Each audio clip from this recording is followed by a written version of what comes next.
Баткенде 15 жаштагы өспүрүм кыз сарайында асынган абалда табылды. Баткен районунда 9-класста окуган кыз асынган абалда табылды. Бул тууралуу бүгүн облустук милициянын басма сөз кызматы билдирди. Малым болгондой 15 жаштагы кыз 30 сентябрда саат 21:00 өзү жашаган үйдөгү мал сарайда асынган абалда табылды. Бул факт райондук милициянын маалыматтардын электрондук журналына катталып, учурда текшерүү иштери жүрүп жатат. Ак Ордодогу кандуу окуяга шектелип кармалган жигит 2 айга камакта калтырылды. Бишкектеги Ак Ордо чукунушундагы 2 жарандын өлүмүнө шектелип кармалган 2006-жылы туулган жаран 2 айга камакка алынды. Мындай чечим 1-май райондук соту тарабынан чыгарылып, шектүү 3-декабрга чейин камакта калтырылды. Тергөө уланат. Белги кетсек 3-октябрга караган түнү аталган аймакта өрөй учурган окуя катталып, 2 бир тууганды бычактап кеткендиги боюнча маалымат тараган, анда бир эркек киши жана анын эжеси каза болгондугу маалымдалган. Каргашалуу окуя болгон жерден каза болгон кишинин аялы балдар менен качып кетүүгө үлгүргөн. Ички иштер министрлиги шектүүнүн сүрөтүн чыгарып, ал тууралуу маалымат бергендерге сыйакы убадалаган. Кийинчерээк социалдык тармактарда кармалган шектүүнүн сүрөттөрү тараган. Бирок интернет колдонуучулары Ички иштер министрлиги издөөгө алган киши менен кармалган жигиттин окшош эместигин айтып чыгышкан. Окуядан кийин мурдагы өкмөт башчы Феликс Колов соц тармактагы баракчасы аркылуу Ак Ордо чукунушунда 2 адамдын өлтүрүүгө шектелген адамдын кантип кармалганын айтып, окуя боюнча Ички иштер министри Улан Ниязбековго байланышканын жазган. Президенттин маалыматтык саясат кызматынын башчысы Дайырбек Орунбеков социалдык тармактарда айтылган пикирлерди төгөндөгөн билдирүү жасаган. Көп өтпөй министрлик билдирүү жасап, анын кармалган учурундагы тасмаларды жарыялап, анын көрсөтмө бергенин билдирди. Окуя боюнча өлкө башчы Садыр Жапаров да билдирүү жасады. Сонун жаңылык. Сиз билген жана ишенген Умбем клиникасы эми сизге дагы да болсо жакыныраак болду. Анткени бизде жаңы филиал ачылды. Андыктан келип, өзүңүздүн жана жакындарыңыздын ден соолугуна кам көрүшүңүздү сунуштайбыз. Биздин жогорку даражадагы дарыгерлер төмөндөгү адистиктер боюнча кабыл алат. Стоматология, гинекология, терапия, лор, хирургия, педиатрия, урология, УЗИ жана башка адистиктер. Лабораториялык анализдин 5000ден ашуун түрү алынат. Жогорку даражадагы стерилизациялоо. Биздин дарек ВДНХ метросу, Кондратюка көчөсү 2. Телефон номерибиз 8925 103 22 55. Кабыл алууга алдын ала жазылып келүүңүздөрдү суранабыз. Умбем клиникасы. Сиздин ден соолугуңуз, биздин камкордук. Садыр Жапаров Тажикстандын президенти Эмомали Рахмон менен сүйлөшүүлөрдү жүргүздү. Бүгүн президент Садыр Жапаров Тажикстанга болгон иш сапарынын алкагында Душанбе шаарында президент Эмомали Рахмон менен жолугушту. Өлкө башчынын басма сөз кызматы билдиргендей, жолугушуунун алдында өкмөттүк резиденцияда саламдашуу аземи жана биргеликте сүрөткө түшүү болуп өттү. Андан соң мамлекет башчылар сүйлөшүүлөр залына жөнөштү.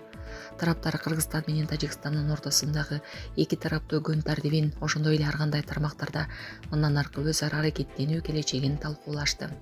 Эмомали Рахмон өлкөлөр аймактык жана эл аралык уюмдардын алкагында тыгыз кызматташып, эл аралык аренада бири-биринин демилгелерин колдоп жатканын канааттануу менен белгиледи.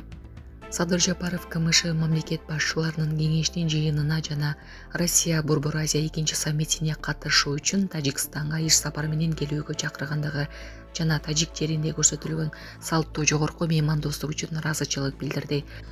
Ал ошондой эле кыргыз-тажик мамилелери кылымдар бою келе жаткан достук жана коңшулаштык байланыштарга негизделгенин белгиледи. Жолугушуунун соңунда тараптар 2 жактуу жана көп тараптуу форматтарда мындан аркы кызматташтыкты бекемдөө үчүн биргелешкен аракеттерди көрүүгө макулдашышты.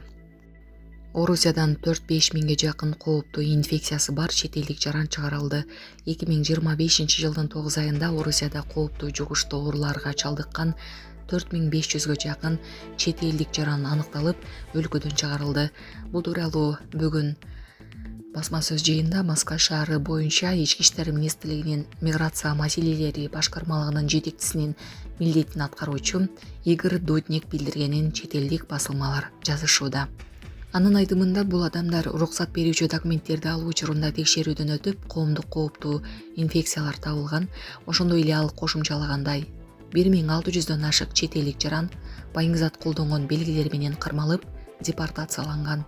1500-дөн ашуун мигрант өзүнүн жеке маалыматтарын өзгөрткөндөн кийин өлкөдөн чыгып кеткен. 240-ка жакын мигрант эл аралык издөөдө жүргөн. Айта кетсек, 5 февралдан тарта Орусияда мыйзамсыз мигранттар боюнча ачык рейстер иштеп жатат. Ал маалымат базасы иш берүүчүлөргө, жарандарга жана мамлекеттик органдарга жеткиликтүү. Министр өзү баш болуп, Садыр Жапаров ак ордодогу кандуу окуя боюнча билдирүү жасады.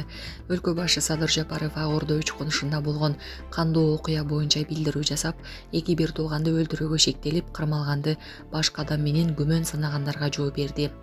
Эл агын суудай деген чын, кайда урсаң ошол жакка кете беретине кече дагы бир жолу ынандым. Кечеги 2 бир тууганды өлтүргөн баланын түн ичинде видео байкоого түшүп калган сүрөтүн чыгарып койсо, бул бала бир топ жашка келип калган бала экен, экөө 2 башка бала карапайым байкуш баланы мойнуна алдыртып жатат деген сыяктуу кандай гана сөздөрдү социалдык түйүндөрдөн жазып чыгышты. Баары эле эксперт болуп кетишти.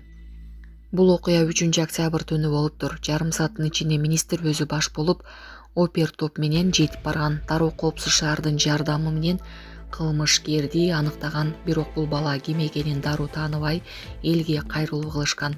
Ким тааныса кабарлап коюңуздар, сый акы болот деп. Эртеби кечпи ким экени баары бир табылат эле. Себеби Бишкек шаарына көзөмөл камералар орнотулган. Азыр жаңы конуштарга жакын эле шаарга кошулган айылдарга чейин көзөмөл камераларды орнотуулар жүрүп жатат. Бишкек шаарында кылмыш кылып, анан кармалбай калам деп ойлобосун кылмышкерлер. Коопсуз өлкө долбоорунун алкагында Баткенден баштап Талас, Нарын шаарларына, базар, соода түйүндөрү, жолдорго чейин видео камералар орнотулуп жатат. Бара-бара өлкө боюнча онлайн режимде карап олтурууга мүмкүн болот. Кече жакында Айсулууну мыкачылык менен өлтүргөн зөөкүрдү да коопсуз өлкөнүн камералар аркылуу кармадык. Бишкекте коопсуз шаардын жардамы менен кылмышкерлерди 15-20 мүнөттө кармап алган учурлар бар. Булардын баарын майдалап айтып олтурбайын. Менин айтайын дегеним төмөнкүчө.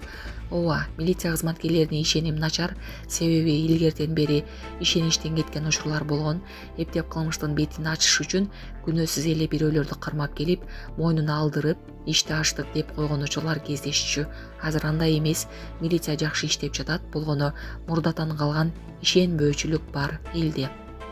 Милицияларга бардык шарттарды түзүп бердик. Техникалык каражаттары жетиштүү. Керек болсо, милициялардын өздөрүн кайда кантип иштеп жүрүшкөнүн башкы штабта онлайн көзөмөлдөп турушат. Кээ бир жарандарыбыз Ички иштер министрлиги элге тез-тез маалымат берип турса болмок, мынтип ызылдабайт элек деп чыгышты. Ички иштер министрлиги мындай учурда тергөөнүн кызыкчылыгы үчүн тез-тез маалымат бербейт. Качан гана толук изилдеп бүткөндөн кийин бериши мүмкүн. Ошондуктан мындай чогулгандуу иштерди баарыбыз эксперт болуп кетпей, сабырдуулук менен күтүшүбүз керек.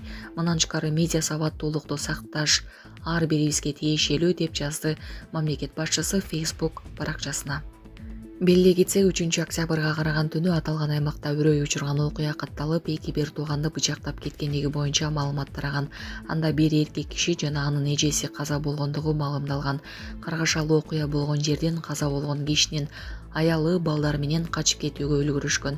Ички иштер министрлиги шектөөнүн сүрөтүн чыгарып, ал тууралуу маалымат бергендерге сый акы убадалаган. Кийинчерээк социалдык тармактарда кармалган шектөөнүн сүрөттөрү тараган. Бирок интернет колдонуучулары Ички иштер министрлиги издөөгө алган киши менен кармалган жигиттин окшош эместигин айтып чыгышкан. Окуядан кийин мурдагы өкмөт башчы Феликс Колов социалдык тармактагы баракчасы аркылуу Ак Ордо учкунушунда 2 адамдын өлтүрүүгө шектелген адамдын кантип кармалганын айтып, окуя боюнча Ички иштер министри Улан Ниязбековго байланышканын жазган. Президенттин маалыматтык саясат кызматынын башчысы Дайырбек Орунбеков социалдык тармактарда айтылган пикирлерди төгөндөгөн билдирүү жасаган. Көп өтпөй министрлик билдирүү жасап, анын кармалгандыгы тасмаларды жарыялады. Андан артынан анын көрсөтмө бергенин билдирди. Булак Супер